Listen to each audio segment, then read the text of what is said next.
contamos con la presencia de don Ignacio María Manresa, doctor en Sagrada Escritura, actualmente es profesor en el Instituto de Teología de San Ildefonso de Toledo. Él es original de Barcelona y pertenece a la Hermandad de Hijos de Nuestra Señora del Sagrado Corazón, a quienes se le encomendó la gestión de la parroquia en la que hoy en día él se encuentra como párroco, en la del Sagrado Corazón de Alfonso. Y hoy nos dará este seminario, ¿vale?, que se titula "Que si es razonable creer que Jesús es el Hijo de Dios", para razonar y defender nuestra fe. Así que, sin más mención. Bueno, ¿se oye? ¿Sí? Bueno, muy bien. Yo doy esta sesión de hoy y mañana está ahí Fernando, que dará la sesión de mañana, ¿vale? Entre los dos, pues daremos las dos sesiones de este tema que nos han pedido, que es un tema, pues ahí tenéis la pregunta: ¿es razonable creer que Jesús es el Hijo de Dios? Y en definitiva, para razonar y defender tu fe, ¿no? Fijaos bien, un punto de partida: la fe y la razón, que son dos fuentes de conocimiento. A través de la razón, pues conocemos pues la realidad, y su expresión como de conocimiento cierto es lo que llamamos la ciencia, ¿no? Y por eso la tenemos como una especie de conocimiento que nos garantiza que eso es así. A veces hay gente que opina, que dice cosas, pero la ciencia es el conocimiento cierto, ¿no? Y la fe es otro modo de conocer, ¿no? Y de conocer, en este caso, la fe teologal de un modo cierto también, ¿no? Pero no consiste en que yo, a través de las evidencias o del razonamiento, llego al conocimiento de algo, sino que me fío que el otro sabe lo que dice y me puedo fiar de su palabra. Y en ese sentido, yo me apoyo en la palabra de aquel que me enseña algo. Si fuera una simple persona humana, sería falible, pero como es Dios el que habla, yo me apoyo en él. ¿Veis? Y esto una es la razón, fuente de conocimiento, otra es la fe. Pero la fe y la razón no están separadas, porque la fe es un acto de nuestra razón, no es un conocimiento por la sola razón, pero es un acto de nuestra razón. Porque para poder creer hace falta que te digan algo, que lo entiendas y que descubras la verdad mediante este modo de conocer que es la fe. ¿De acuerdo? Y en ese sentido no están separados. Y por eso yo no puedo decir Dios existe con mi razón y al revés. Yo no puedo decir Dios no existe con mi razón y con mi fe decir Dios existe, porque eso no lo soporta nuestra razón, es una contradicción y eso es imposible, ¿de acuerdo? Por tanto, fijaos el problema aplicado a lo que nosotros entendemos. Yo no puedo decir con mi fe creo que Jesús existió y que es el Hijo de Dios, y con mi razón, por los datos históricos, decir no, Jesús no existió, o no pretendió ser el Hijo de Dios, o no. En ese sentido, tiene que haber una armonía entre la fe y la razón. Evidentemente, la fe es distinta de la razón y tiene otro modo de conocer, pero no pueden estar en contradicción porque se destruyen. Si yo digo algo con mi fe y es absurdo, me rompo mi razón.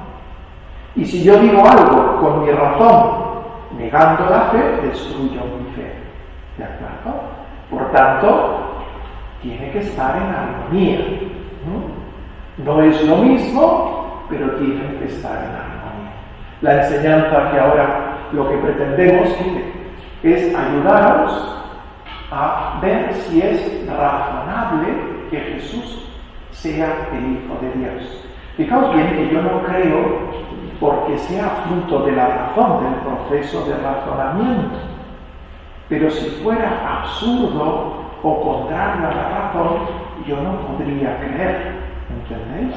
Por tanto, la razón, a algunos le ayuda a acercarse a la fe, pero no es la fe, porque la fe es algo más, yo me abandono a una sabiduría más grande que es la de Dios. Pero por otra parte, a nosotros que ya tenemos fe, nos ayuda a poner en armonía la fe y la razón, porque si no, nuestra fe se debilitará o terminará muriendo. ¿De acuerdo? Bien. Entonces, yo todo lo que os quiero explicar sustantivamente está en este libro, que si los que queráis lo podéis comprar al final con un precio impresionante, porque cuesta 18 y a ellos lo venderán a 12 euros, os ahorráis 6 euros, entonces, bueno, podéis llevaros y vender luego y hacer negocio y os pagáis el carretera. Yo ya no entro en este tipo de chanchullos, pero es un gran libro, os lo recomiendo muy de verdad. Si queréis, yo lo que haré es explicaros la primera parte, la segunda la explicará sustantivamente Fernando, pero a modo de introducción, porque no es muy rico, y si lo leéis os hará mucho bien, no os hará un bien espiritual directo, no es un libro que enciende el corazón, es un libro que da luz a la razón y desde ahí hace sólido el sentir y el querer del corazón. ¿Vale? Bien, entonces, el trilema o el cuatrilema. Vamos a ver, fijaos bien. Cuando yo cojo el Evangelio y empiezo a leer el Evangelio, ¿no? Y me encuentro con una frase en que Jesús dice: el Padre y yo somos uno. O sea, imaginaos, por ponerlo en otro contexto, que yo empezara a decir, me veis aquí, ¿verdad? ¿No? Pues yo soy Dios. Vosotros diréis, este tío que dice, este tío está, ¿qué le pasa? Y os quedarían tres soluciones. Primero, es un loco. ¿Un loco qué significa? Crea algo que no es. Y lo dice porque cree que él es Dios, pero él no es Dios. Y lo cree porque está loco, claro. Segunda, es un mentiroso. Sabe que él no es Dios, pero para engañarte te dice que él es Dios. O tercera, realmente es Dios. Eso es lo que se llama el trilema, que lo planteaba un autor, pues para eso, antes, si tú lees el Evangelio o te encontraras en el siglo I con Jesús, ¿qué pasa con este día? ¿Qué hacemos con él? ¿Me explicó? ¿Este que es un loco, un mentiroso, o realmente es el Señor? Y en ese sentido, C.S. Lewis, que es este autor, lo planteaba en el siglo XIX, en un libro que se llama Mero Cristianismo, es un libro bonito. ¿Y quién? Lo que pasa que hay una cuarta alternativa, que es decir, no, mira, no se trata de esto. Jesús nunca dijo que era el Hijo de Dios. Oye, pero los evangelios lo ponen. Tú vas al evangelio y te dice, el Padre y yo somos uno. Ya, mira, lo que ha pasado en realidad es que los apóstoles o los que vivieron con él se fueron emocionando, ¿no? Y entonces llegó un punto en que ya dijeron, no, es que es el Hijo de Dios, Y entonces esto se fue transmitiendo y ya lo pusieron por escrito y así nos ha llegado. Lo digo un poco cómicamente, pero es la idea fundamental, Por tanto, lo que nosotros tenemos en el Evangelio, conforme al cual estamos juzgando que Jesús pretendió ser el Hijo de Dios y por tanto nos quedan tres alternativas ante él, hay una cuarta, que es que los evangelios realmente no reflejan la imagen de Jesús, de lo que realmente fue, y concretamente de que él nunca pretendió ser el Hijo de Dios. A lo más era una especie de profeta, a lo más era un personaje grande que influyó en su época, ¿Y de dónde nació esta idea que queda reflejada en el Evangelio y por tanto en los Evangelios? De un proceso de mitificación. ¿Captado la idea? Y esto, que parece, ¿cómo ha salido? Esto es lo que en mucha parte de la exégesis moderna, sobre todo en el siglo XX, ha ido como cada vez triunfando más. El Jesús del Evangelio no es el Jesús histórico. ¿Me explico? Y por tanto los Evangelios no son fiables. No nos transmiten realmente la imagen de Jesús. ¿Vale? Entre todas estas alternativas, yo me voy a dedicar en primer lugar a la última. Y Fernando mañana, sobre todo, os mostrará cómo Jesús realmente afirmó que era Hijo de Dios y nos dejará en ese sentido ante la alternativa, en que al final pues, cada uno tiene que responder. Es razonable pensar que Jesús es el Hijo de Dios. Pero yo ahora me toca, en ese sentido, responder a esta alternativa. ¿Vale? ¿Cómo se va, cómo hacen para más o menos ir explicando cómo se ha producido esta mitificación? Más o menos la idea fundamental, que ahora veremos, es que los evangelios ya no son obra de testigos populares. Es decir, no es fruto de personas que están transmitiendo lo que vieron, sino de autores posteriores que además nunca pretendieron propiamente al final por el proceso transmitir una historia, sino solamente una especie de mensaje de salvación donde la historia no importa mucho. ¿De acuerdo? Vamos ahora a entrar un poquito más en esto. Podemos guiarnos de los evangelios. Los evangelios nos transmiten la verdad histórica acerca de Jesús. Pensad un momento en esto, ¿no?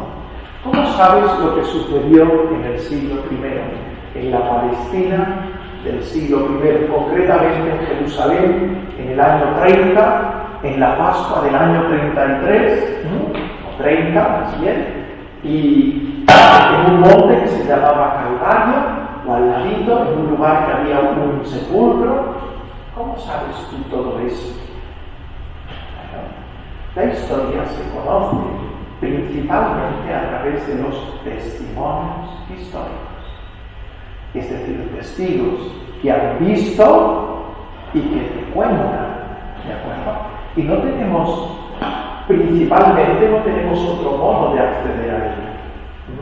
Fijaos, si yo quiero ver la naturaleza, cómo funciona el cielo y las leyes de la física y de la química, entonces puedo experimentar y de ahí sacar leyes y ver las causas de una cosa y de otra. Es un modo de razonar según la naturaleza de este tipo de realidad.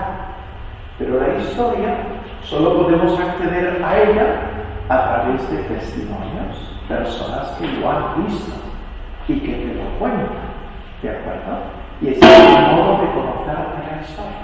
Sí, luego lo que harás es aplicar una lógica y decir este suceso es lógico, coherente, y podrás estar tratando de buscar una cierta coherencia y una fiabilidad, pero en último término se remite a una serie de testimonios históricos.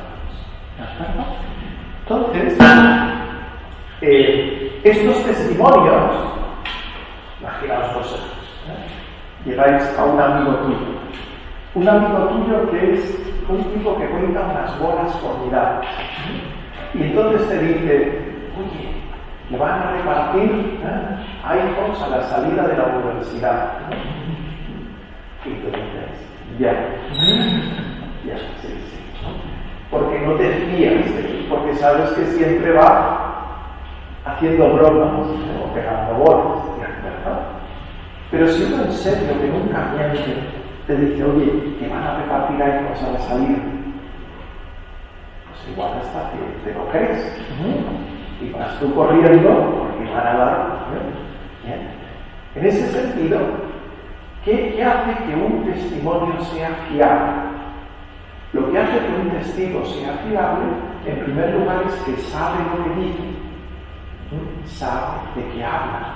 Y por eso solemos hacer una cosa, es decir, pero él estuvo allí, él lo vio. No, me lo ha contado el primo del otro que estuvo, que lo vio. Bueno, ya veremos. ¿Me explico? Pero si él lo vio, sabemos que tiene un conocimiento más inmediato y sabe de lo que habla. Y en ese sentido, el primer gran tema es que sabe de lo que habla.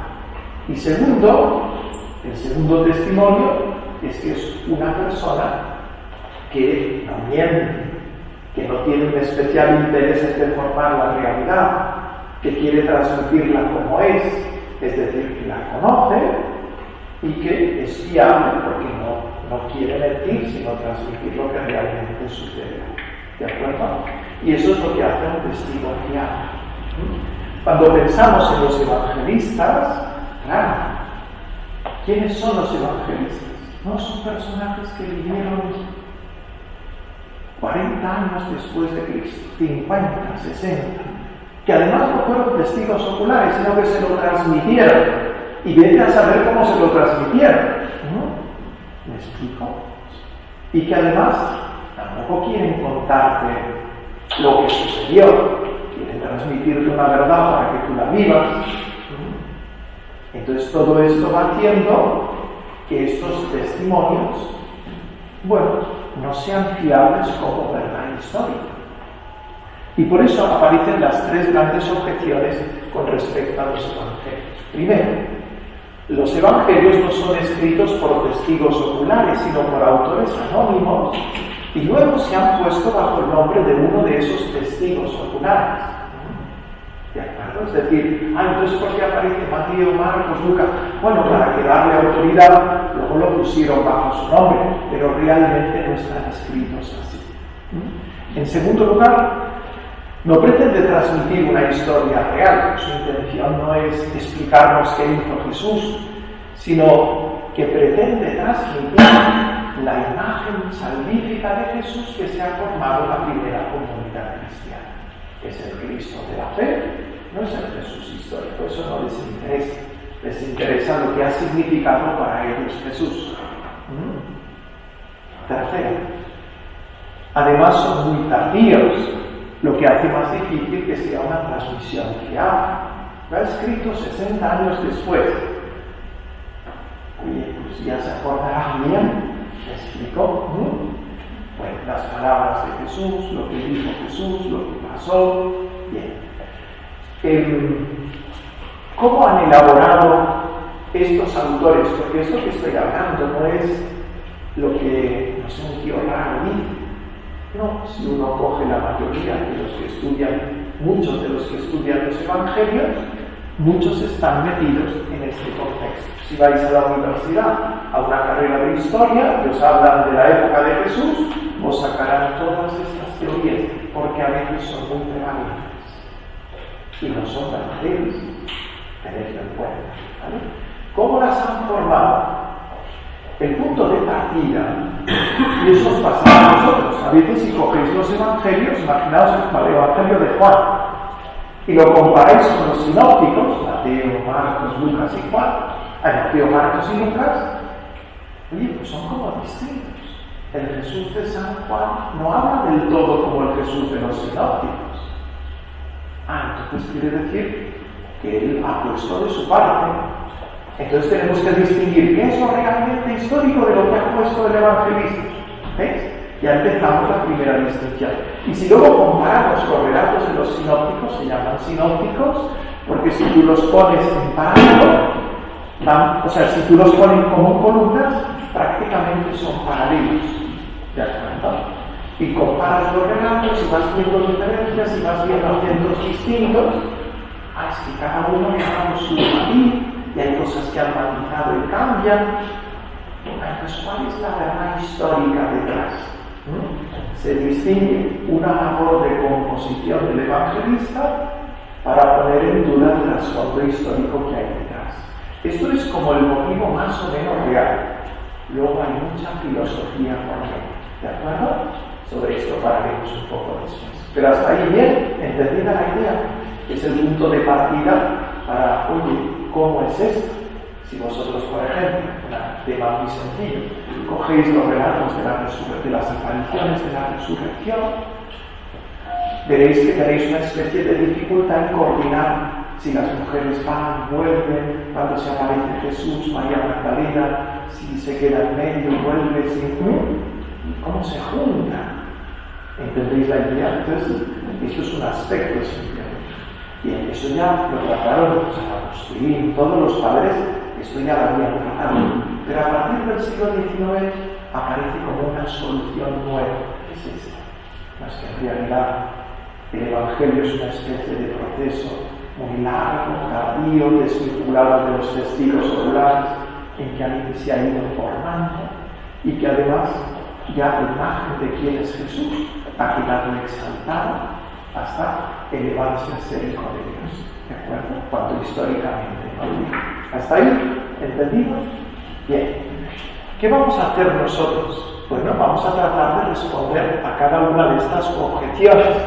Primera, si el Evangelio es fruto de testigos oculares, y es fruto de testigos oculares.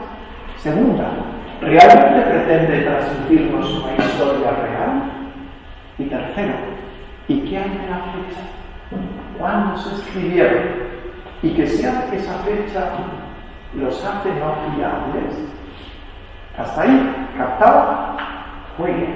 Espero que no os perdáis, si no preguntáis, paramos. Bueno, el primer tema. Los evangelios son fruto de testigos oculares. Una de las ideas que se transmiten es que el título a los evangelios se puso después. Es decir, originalmente son como composiciones que nacen en la comunidad, escritas por quien sea, y luego se colocan bajo la autoridad de uno de los apóstoles, o de otros personajes, ¿no? Como Lucas y Marcos. ¿Qué pasa aquí? Bueno. Bien. ¿Cuál es la primera respuesta que tenemos a esto? Mirad. Cuando nosotros tenemos, estos son, o sea, claro, nosotros no tenemos los originales del Evangelio de San Juan, tampoco tenemos los originales del Evangelio de San Marcos, ni de San Mateo, ni de San Lucas. ¿Qué tenemos? Copias. Pero estas copias, fijaos bien, por ejemplo, ¿cuál es la copia más antigua del Evangelio de San Juan? Pues la copia más antigua que tenemos del Evangelio de San Juan, de un trocito, es de alrededor del año 130. Es un trocito que se encuentra en una biblioteca de John Rylands en Manchester, y que tiene unos pequeños versículos del capítulo 18 de San Juan. Por eso no reconstruimos el Evangelio entero, 130. ¿Dónde tenemos prácticamente ya el Evangelio entero? En una copia que se llama el papiro 66, que lo veréis por ahí, que es del finales del siglo II, principios del siglo III, y que es un papiro encontrado en Egipto. La mayoría de todos los papiros proceden de Egipto, O sea, la escritura antigua no se hacía sobre papel, entonces se escribía sobre papiro, o a veces pergamino, pero es primero sobre todo papiro. Y el papiro se forma de una planta, que es la planta del papiro, y el problema es que esta planta con la humedad el texto se corrompe fácilmente y solo se conserva en lugares donde no hay prácticamente humedad, caso Egipto o el Mar Muerto. Y en ese sentido, ahí es de ahí donde procede la gran mayoría de los papiros antiguos que conservamos, de todo tipo, también de los evangelios. En un lugar que se llama, antiguamente se llamaba Oxirrinco, en un basurero, ahí empezaron a aparecer una cantidad ingente de papiros. De hecho, todavía no las han investigado todos. Y en ese sentido fueron sacando diversos documentos. Bien, pues bueno, ahí tenemos la copia más antigua, siglo III, ¿no? Y eso han pasado 300 años, desde, no, 200, a finales del siglo I. Qué mal, ¿no? Bueno, el papiro más antiguo que tenemos de la metafísica de Aristóteles es del siglo IX después de Cristo, más 4 más antes, tú sabrás. Y eso es de lo mejor que tenemos, ¿me explico? O sea que en términos de transmisión textual, los evangelios son los escritos mejor garantizados de toda la antigüedad. O sea que eso cualquier historiador que sepa un poco lo sabe, ¿no? En ese sentido, ¿de acuerdo? Bueno, pues todos estos papiros y todos los códices que se llaman, es decir, los códices ya son libros escritos en pergamino y además no enrollados, sino colocados en forma de códice o libro, esto como nosotros que lo abrimos así. Todos estos papiros, estos textos, cuando presentan el Evangelio, todos tienen libro. No hay ninguno anónimo. Oye, si fueran tan anónimos, algunos se habrían colado sin nombre. Ninguno. Todos, Evangelio según San Juan, y ahí tenéis lo que pone Evangelio según San Mateo, según Mateo, según Mateo. Hay dos modos en la antigüedad de poner de quién pertenecía o el título, es al principio o al final. Pero de una manera o de otra va apareciendo esta, digamos, asignación de cada uno de los evangelios a uno de estos evangelistas. Y además, no solamente pasa eso, sino que no se equivoca. No es que el Evangelio de San Marcos de repente no atribuyan a otro, sino que el Evangelio de San Marcos siempre lleva según San Marcos. Podría haberse equivocado, porque claro, algunos papiros estaban, por ejemplo, los códices. Pues el códice Beza es un códice latino, el último que tenemos aquí. Pero muchos son de Asia Menor, otros son del norte de África, de Egipto, son de diversas partes. Si cada uno le hubiera puesto una asignación de un nombre, al final hubiera pasado que le hubieran puesto nombres distintos. Pero siempre el Evangelio que llamamos de San Juan tiene como nombre de San Juan. ¿De acuerdo? Lo cual está hablando de un origen muy antiguo de esta asignación. ¿De acuerdo? Bien, esto es para ver la antigüedad de esta asignación a estos personajes. Esto de que era anónimo, pues chico, en cuanto a las copias, no tenemos ningún indicio de que esto haya pasado. ¿De acuerdo? No digas que era antes, sí, ahora veremos otras cosas, pero en cuanto a los textos, no hay ninguna razón para afirmar que originariamente fueron anónimos. ¿Qué pasa con un texto anónimo? La carta a los hebreos, vosotros sabéis que la carta a los hebreos se suele a veces atribuir a San Pablo, pero realmente originalmente no se transmitió con ningún nombre, sino simplemente a los hebreos. ¿Y veis lo que pasa con un texto anónimo? A los hebreos, sin asignación de autor. A los hebreos escrita en Roma, estos son los códices. No, la aplicación se ve, no sé qué es esto.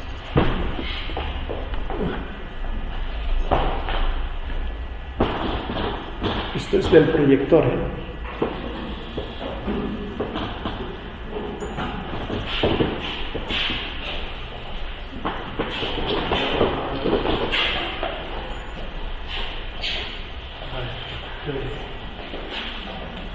Pero no se puede hacer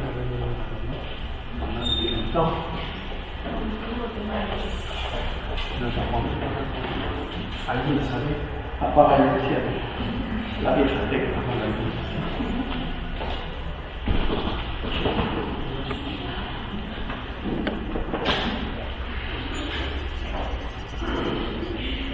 ¿Seguro que quieres apagar el teléfono? Sí, tiene que haber un mando. Ya se ha quitado. Bueno, De momento lo hemos quitado. Eso es un ordenador. Sí, de momento lo hemos quitado. Por ahora sí. perfecto. Muy bien.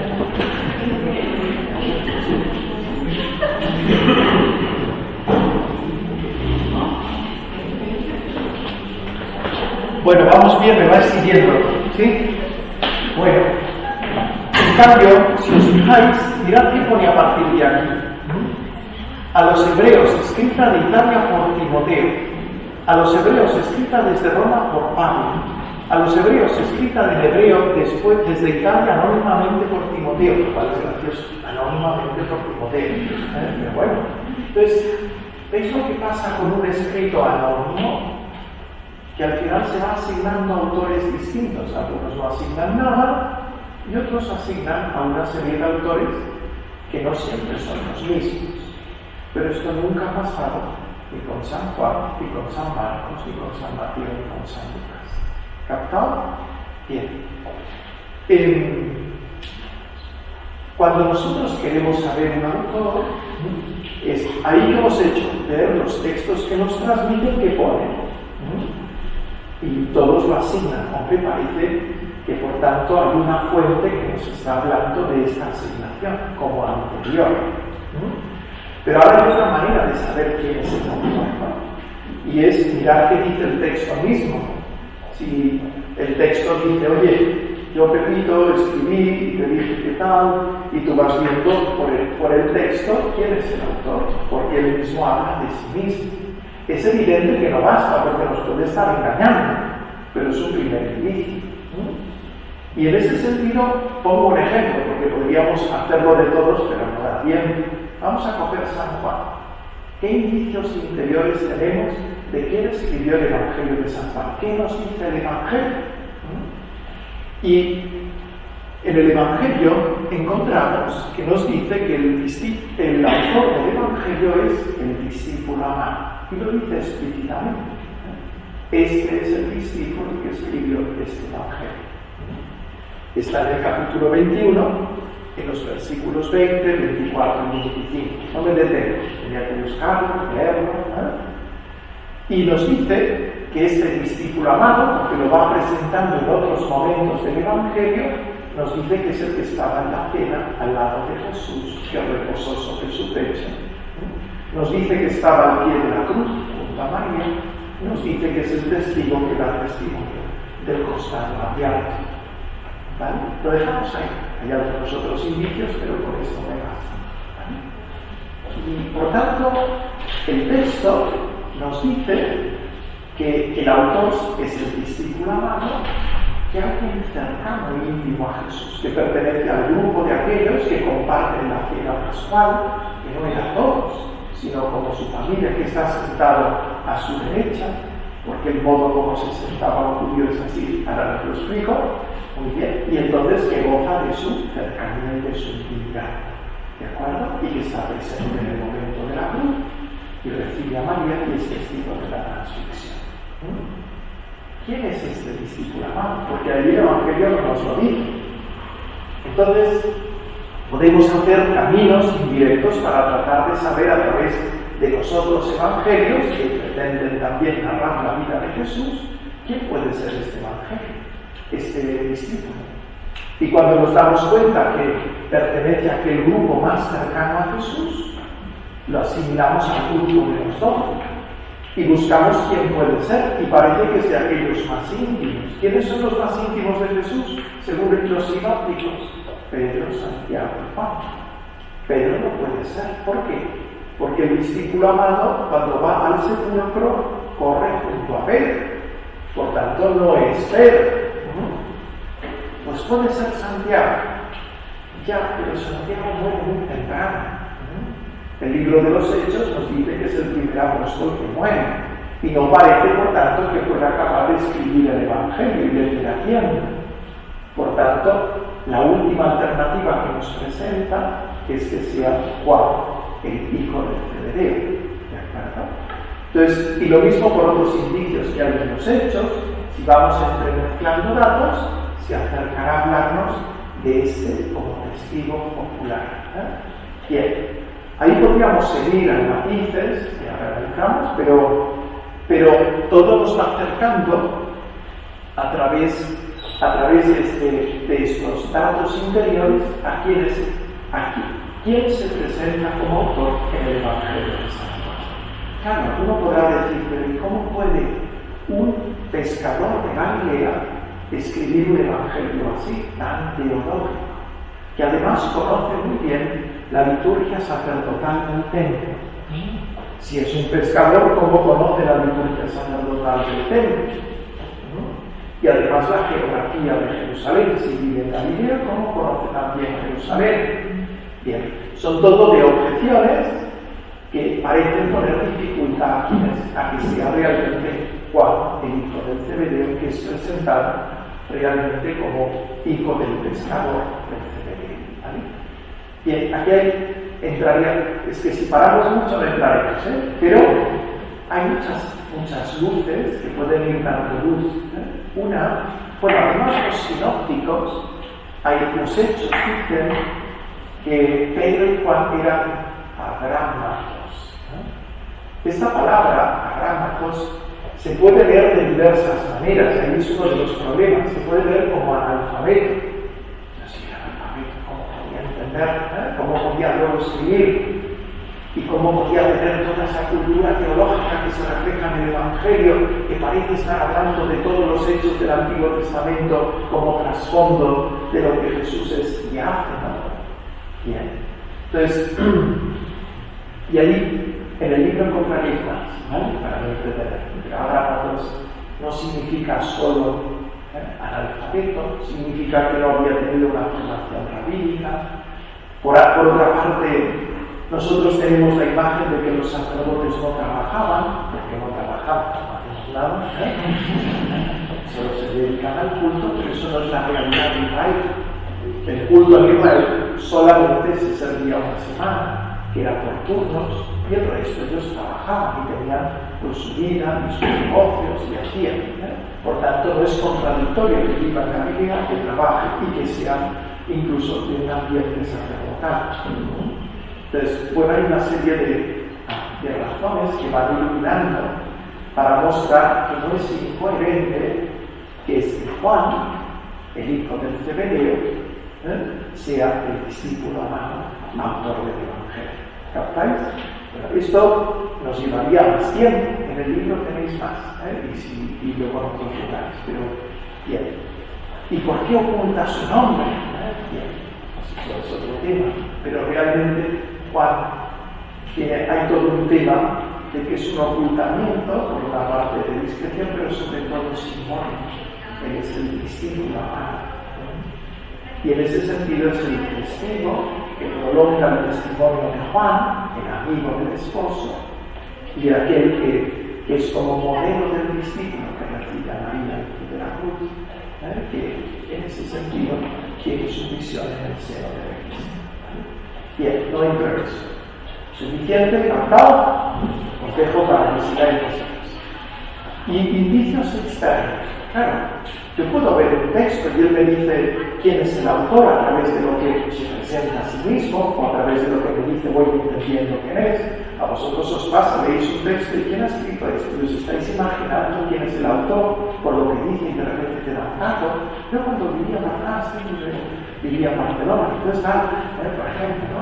Hacía unos goles increíbles, era Messi, además empezando a relacionar cosas para poder como descubrir quién es el autor. Son indicios internos del texto. Pero de repente te viene uno y te dice, no, yo leí, esto lo escribió realmente Messi. Imposible, porque es medio tonto. Pero en ese sentido, bueno, pero él sabe quién lo escribió. ¿De acuerdo? Nosotros tenemos testigos así capaces de decirnos quién escribieron los evangelios. Pero si hay dos tiranos, ¿quién nos lo puede decir? Bueno, pues personajes cercanos a ellos. ¿Quiénes son estos personajes? Son los que solemos llamar padres de la Iglesia. Son los primeros grandes testigos que tenemos. Y fijaos qué relación tenía Papías de Hierápolis, discípulo de San Juan. Justino Mártir, fijaos en qué año vive, 140-165, es natural de Palestina y es convertido al cristianismo, pero viviendo cercano a ese ambiente.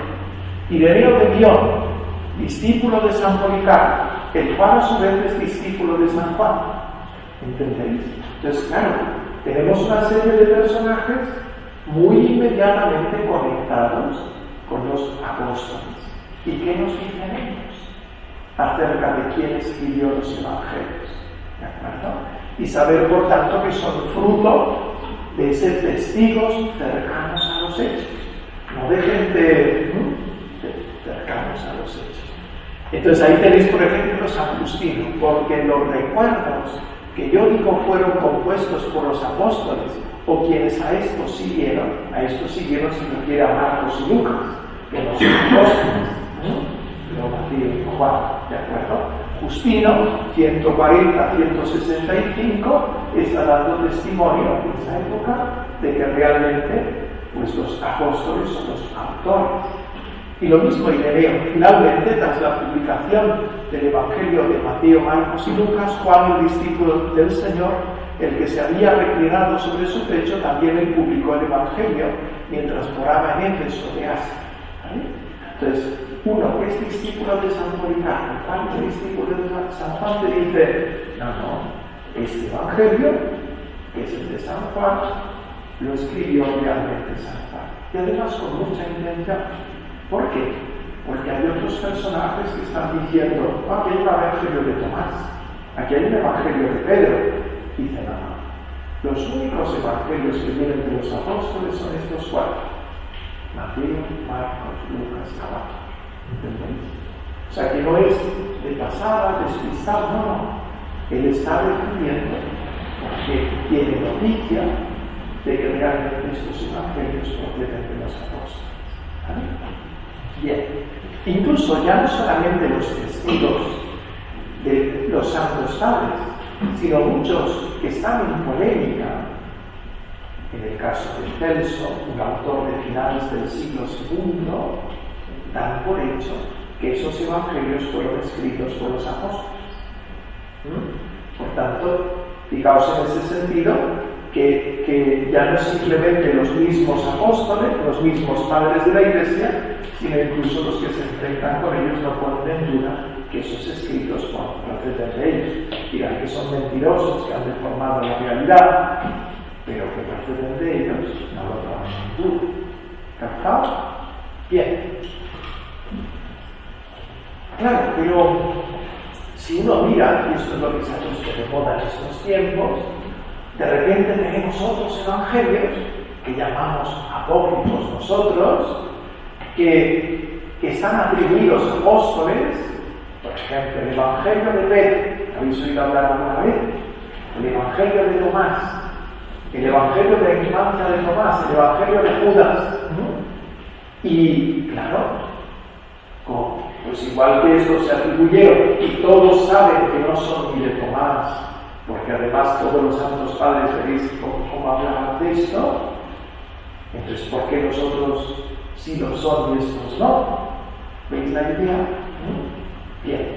Y entonces por eso muchos de estos autores, además de la primera razón, que es esta diferencia entre la composición, también argumentan con estos evangelios apócrifos, diciendo que los otros son igual que ellos en ese sentido. ¿De acuerdo?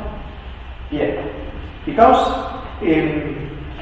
para que os hagáis una idea, además, ¿qué pasa con muchos de estos evangelios? Que nos transmiten imágenes muy distintas de Jesús y del camino que el Señor ofrece. Vamos a leer un texto para que os riáis, y así entendáis un poco. Hay de todo, cosas muy del evangelio que son muy parecidas, pero hay otras muy distintas. Mirad qué texto. Simón Pedro les dijo: que se aleje María de nosotros, pues las mujeres no son dignas de la vida. ¡Qué sabiduría! Bien. Dijo Jesús: mira, yo me encargaré de hacerla varón, de manera que también ella se convierta en un espíritu viviente, idéntico a vosotros los hombres, pues toda mujer que se haga varón entrará en el reino de los cielos. La ideología de género, el siglo XIX. Bueno, este es el Evangelio de Tomás, que es un evangelio gnóstico. Y por tanto, ya encontramos una cosa que es distinta. Y como esta, podríamos ir repasando y veríais imágenes de lo que Jesús enseña, distinto. Y por eso los santos padres, que en su tradición siempre distinguieron claramente, esto no es, y esto sí, y esto viene de los apóstoles, y esto no. Y ahí veis, por ejemplo, un texto de San Cirilo de Jerusalén, siglo IV, pero hay textos también anteriores, especialmente de San Ireneo. Del Nuevo Testamento no hay más que 4 evangelios, los demás circulan con nombre falso y son dañinos. Hay algunos que no son dañinos, simplemente veríamos, por ejemplo, hay uno que se llama el Evangelio de Santiago, que es un evangelio que narra muchas cosas de la infancia de Jesús. Y puede que se originara en un ambiente vinculado incluso a Santiago el Menor. Ahí se narra, por ejemplo, todos conocéis la fiesta de la presentación de la Virgen María. Esa no está transmitida en ningún texto de los evangelios, está transmitida en el Evangelio de Santiago. ¿De acuerdo? En este caso no es un evangelio gnóstico, falso, dañino, pero no es un evangelio canónico. No es de esos que la Iglesia ha reconocido como aquellos que realmente transmiten el centro y el núcleo de la fe. ¿Vale?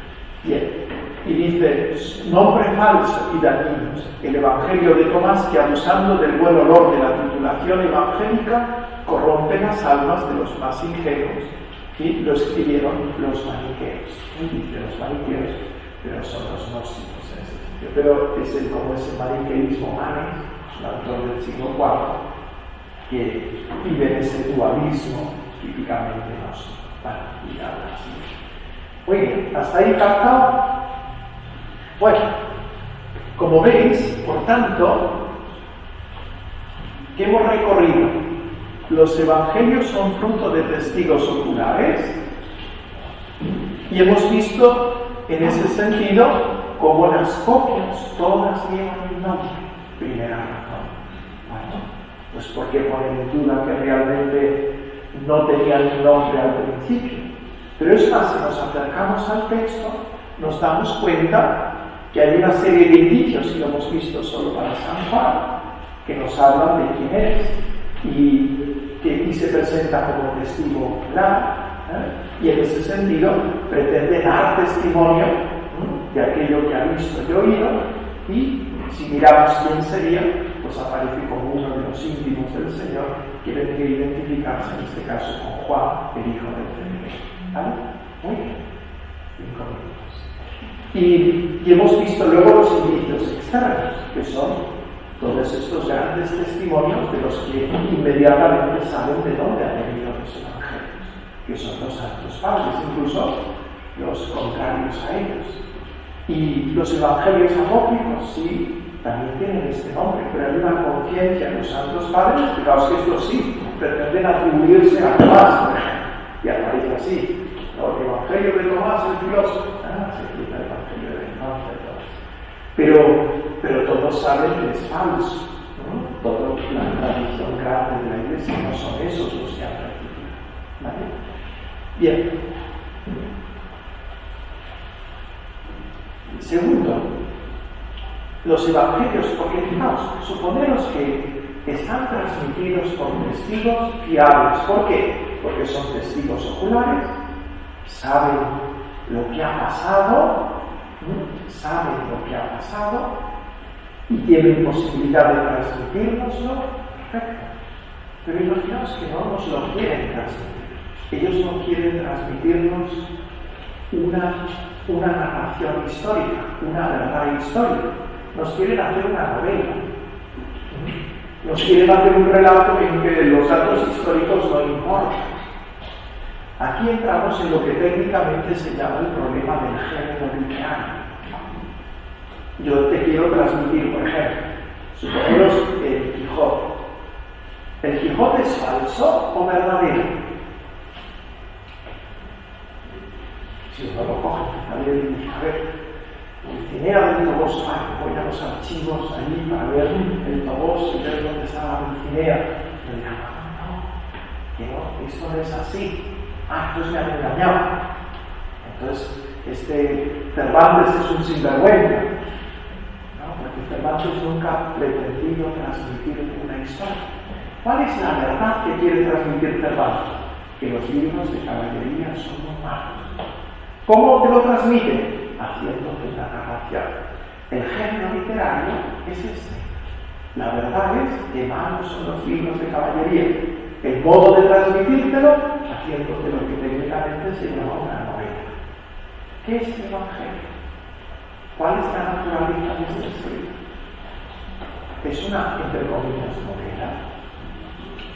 ¿Cómo podemos entonces descubrir cuál es el género literario de un texto? Y concretamente el Evangelio, ¿qué es?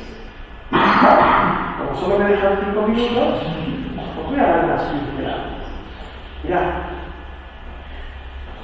nosotros cuando, por ejemplo, querido Juan, hoy tal, no sé cuántos, espero verte pronto, un abrazo, adiós. ¿A qué llamamos? ¿Cómo qué le llamamos esto? Todos sabremos que es una carta. ¿Por qué? Porque encantado, por cómo termina saludando, porque hay una serie de indicios en el texto que te van hablando de eso. Ahora, es una carta ahora. ¿Cómo era una carta en el siglo I?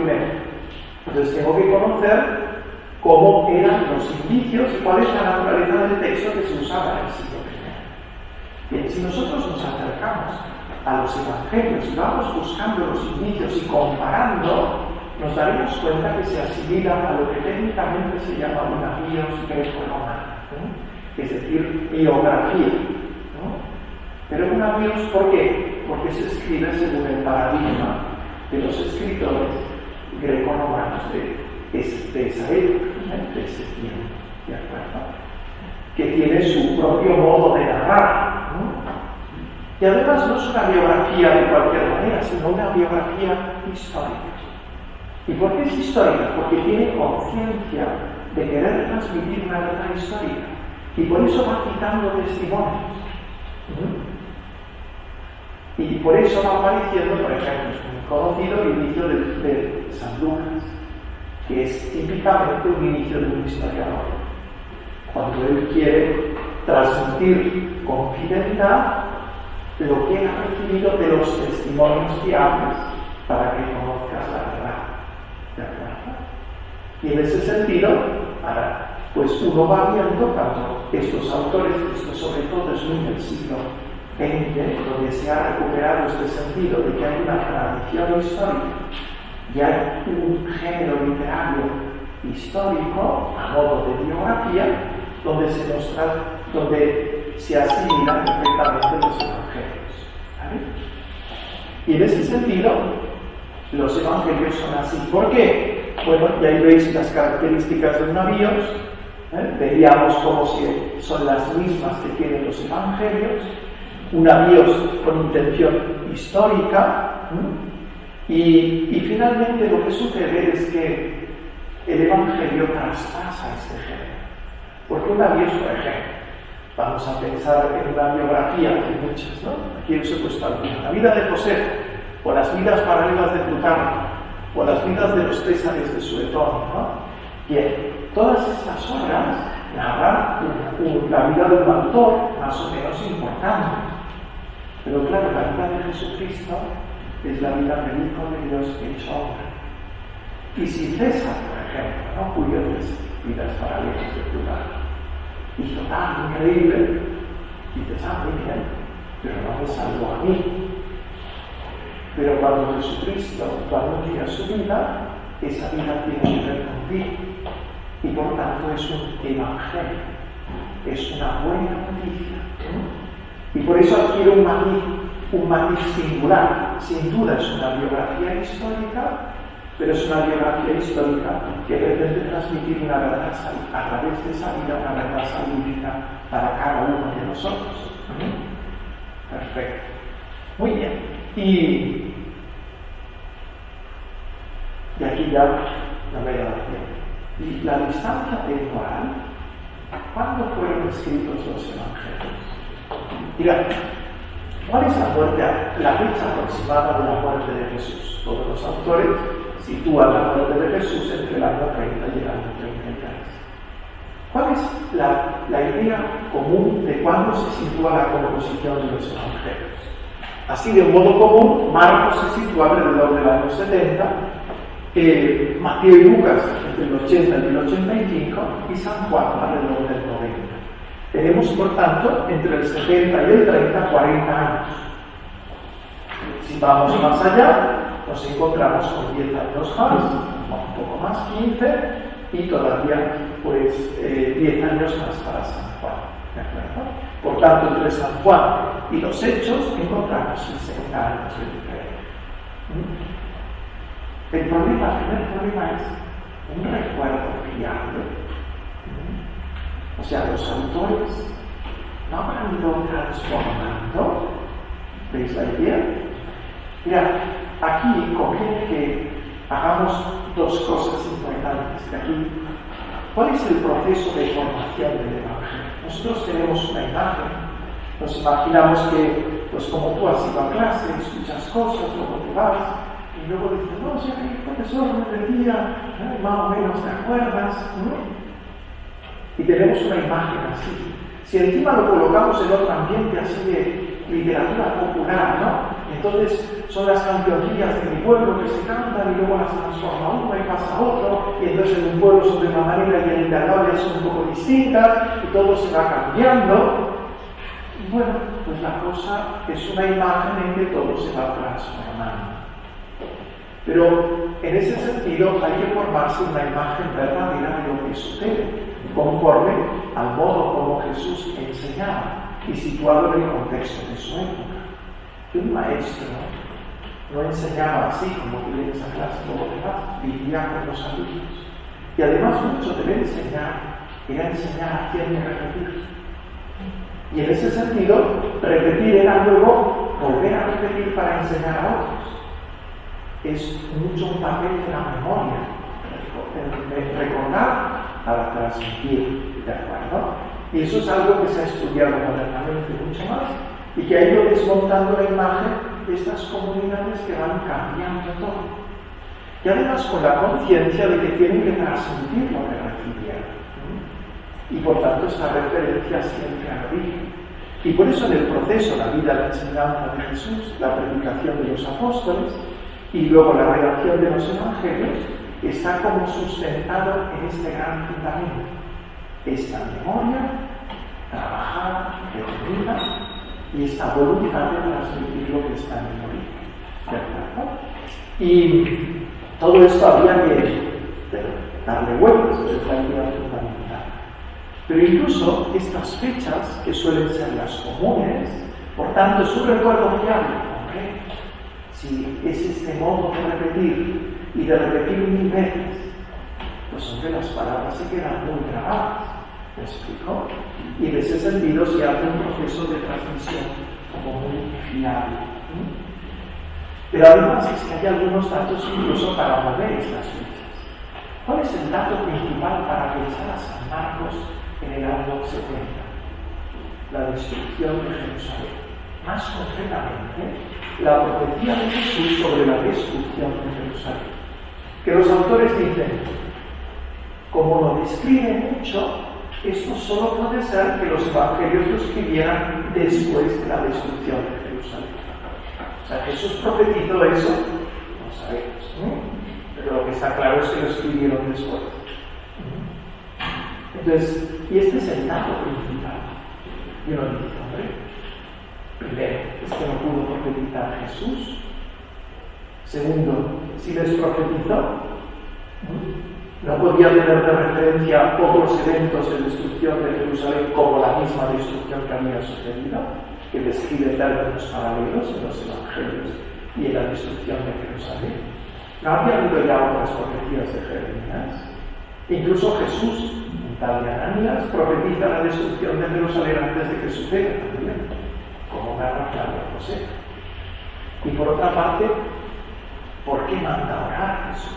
¿Qué sentido tiene? Ya ha sucedido y yo conservo orar para que no suceda en invierno. Pero si todos saben que sucede en verano, porque ya ha pasado. ¿Entendéis? Entonces hay muchas ideas que nos van apuntando a que es Es una profecía y está escrito antes de que suceda. ¿Veis la idea? Porque además, si ya había sucedido, ¿por qué no hace como en Hechos, Lucas, que dice, oye, profetizó Agabo, ¿no? O Agabo, profetizó la hambruna durante claro, y pone, y así se ha cumplido.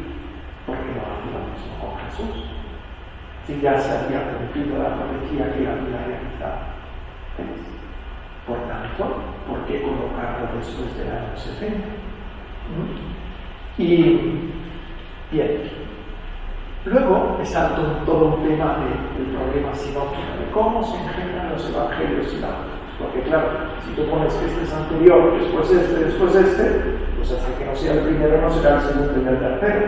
¿Vale? Pero no entramos porque ya no tengo tiempo, ya hemos hablado de todo. Bueno, pero un tema bonito es el final del libro de los Hechos. Mira, el libro de los Hechos termina con San Pablo en Roma preso y no narra su muerte, lo cual es un poco extraño. Porque parece que están hablando todo el inicio de la iglesia con San Pablo como especial protagonista de la segunda gran parte de los Hechos, pues que narra cómo lo mataron y terminamos. No, ahí se queda. ¿Y por qué se queda ahí? Lo más probable es porque el libro de los Hechos se escribe ahí. ¿Qué año es eso? 62, más o menos. Pero si está escrito el libro de los Hechos en el año 62, lo que es claro, porque Lucas escribe el Evangelio, su continuación es el libro de los Hechos.